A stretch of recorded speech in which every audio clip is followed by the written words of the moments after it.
Okay, as far as I can see, we are live, and I'm in Turku, in my town here. I haven't done a YouTube live for a long time, only Facebook live, so I was a bit nervous about how it's going to work, but it seems to work okay. So hello everybody, so I'm Tuula, and basically mainly doing crochet on my channel. And today I'm talking a bit about people starting their own channels, because I've noticed that that's something that so many people actually have been doing in the craft community, in crochet. To check that I'm not walking in somebody. In crochet, in knitting, and all other kinds of crafts as well, like macrame or felt making, anything of that sort. And there are certain things that when you start your own channel, they are the same for any kind of niche, but then certain things then are specific to craft types of channels. And 2 days ago, I spoke about that in the Crochet Business Summit. I have really enjoyed the summit. It's a 5-day event, still tonight, our time. I know it's in America, it's the morning, so it starts today still, and then tomorrow there's different types of program as well. So, okay. From Brazil, and hello Kristen. Okay, good. I have to pull this very close to see the text on my phone actually. But great to see there are some live here, and this will stay on as well. I realize that there people have very different time zones who would be watching my channel. So in the summit, my subject was about the YouTube algorithm, wanting to that what you can do to make the algorithm work for you. And I'm actually taking now 4 points of that yesterday's presentation, that in case you already have a channel or if you're thinking of it. And I also have a list of 25 different tips about your channel, so you can get that in the description. The first one really is to think about your audience. Always, before everything else, think about your audience. What is it that they need? What do they want? What are they interested in? And just using all different means, like asking directly, or finding out what they talk about in like Facebook groups on the same subject and things like that. So think about the audience, not what you specifically always want to be talking about. Okay, it's important that you like what you are talking about, but that should not be the main purpose. Then another thing is not to talk unnecessarily, not to talk too much. It may sound funny, but sometimes people repeat things too many times and things like that. And it's also important to start right away by showing what you are going to make.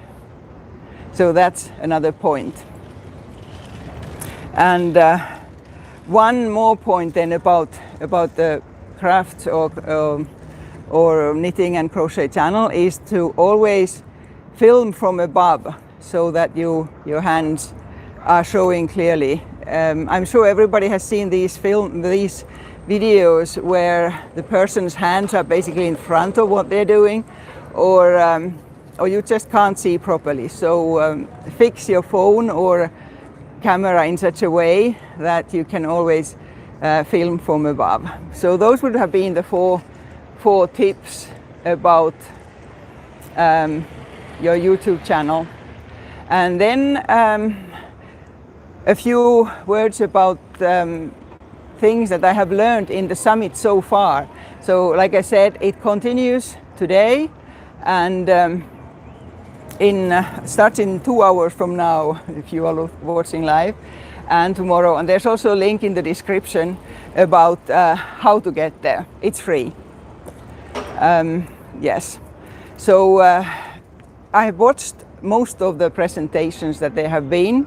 You can watch them 24 hours free after they have taken place.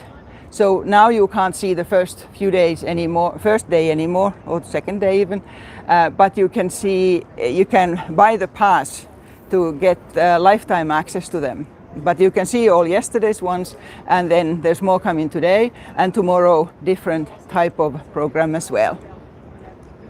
So one of the things I learned from them was by Tamara Kelly from the Moogly, and I have the list of all of these that I refer to in the description as well.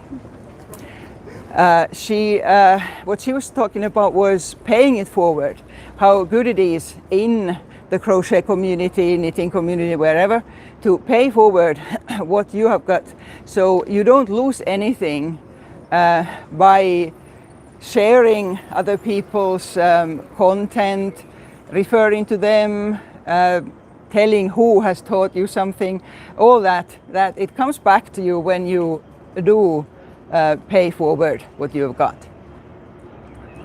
Then another one was Pink Sheep Design, Evelyn from there, and I loved her presentation as well. For one of the main reasons why I liked it so much was her personality. She's so bubbly and natural, and you can really see that. So I enjoyed that, but she also had great information just about how you go from a hobby crocheter to a business one. And for me personally, right now, she had good points about crochet prints, because I have tried to get that going a number of times and never have, and maybe this time I will. And then another one, Pam Grice, who organizes the whole thing, Crochetpreneur. She has these keynote talks there, and with lots and lots of things. But one of the things that really spoke to me yesterday was when she was saying about, she had a long list of what people who are creative are like. And in many cases, there were lots of things that were sort of, that the same person had sort of like opposites going at the same time. Sorry, I stopped to look at the, okay, congratulations, thank you. Oh, this goes off so quickly that let's see, if I press there, then I get them back. Oh no, I don't. You know, I have to learn. I tried to use this on a different account, but then that account didn't have enough people so that I could have tried it. Yes. Anyway, thank you for writing. The chats come back when somebody else writes, then the previous ones jump back on my phone as well. There's one. Hi from Denmark. Okay, Dina. Okay, great. Hi. Oh, you've seen my presentation. That's good. Thank you. Happy you liked it. Yeah, so actually I stopped about Crochetpreneur. So what Pam was saying about was accepting yourself. Thank you, Tina. Is it Tina? Yeah, thank you. What she was saying was accepting yourself as a creative person, because in many ways creative people are different from those who are less creative. And then another one that I watched was by Alicia Littlejohn.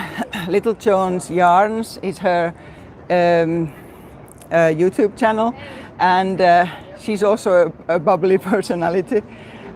She had many good points, but one of them was about income from a YouTube channel, and that was that she was saying about the fact that you should always be linking all your content to each other. So I mean, I know I do quite a bit of that.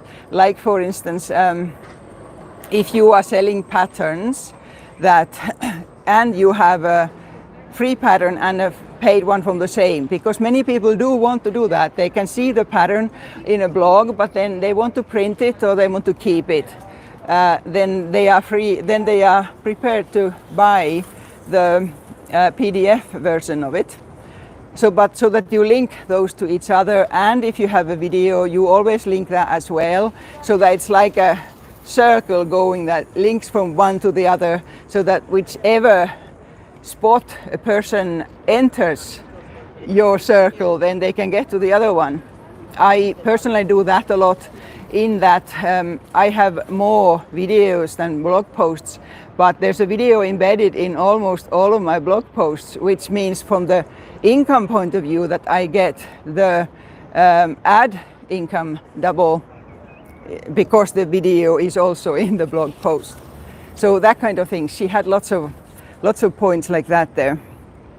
And then Erin Toes, she was talking about, I didn't write down now her it was an unusual name of the channel, Juniper, I couldn't, sorry. We always link all the videos to all the sites, Etsy, blog, Instagram, yeah, good, yeah, exactly, yeah, it's always worth doing that. I haven't been systematic enough about that, so it's good to learn more about that. So what Erin was talking about was about Cal's crochet alongs that you collaborate with different designers. So maybe some of you have participated in those. I have once, but that was many years ago. So that's a very good idea, also collaboration. And in general, in many of these talks, there's been a lot about collaboration between crocheters. And then one other one was by Edie Ekman about pattern writing. She gave lots of good points about how to write better patterns so that people really understand them. I'm sure everybody has at times seen patterns that are very hard to understand how they go. So these were the points that I wanted to bring about the summit, what I had learned there, and about YouTube channel. And because there are so many, Dina is asking, where are you right now, please? Yeah, I'm in Turku, Åbo, in Swedish, and for the Danish. I'm in such a place that it shows the light badly.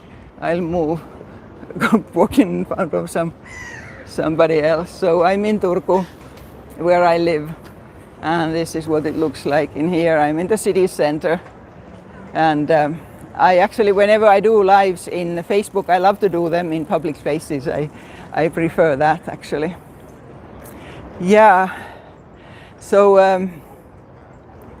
I'm planning now on actually taking a bit more time in teaching other people, other crafters to do their YouTube channel, because there's constantly questions about that, about how you do that. And so I thought that it's a good way to change a little bit what I'm doing. I have been doing the same thing, YouTubing and blogging for so long that I miss to have something different. Turning in here still on this here bridge. At the same time I'm doing some tourism about Turku. Here we are. Oh, thank you from India. Thank you very much. Is it Usha? Yeah, I think that's how I would pronounce that. Thank you. So that's all for today, and I really enjoyed doing this live. So I hope I'll get doing more of these soon enough. Okay, bye bye.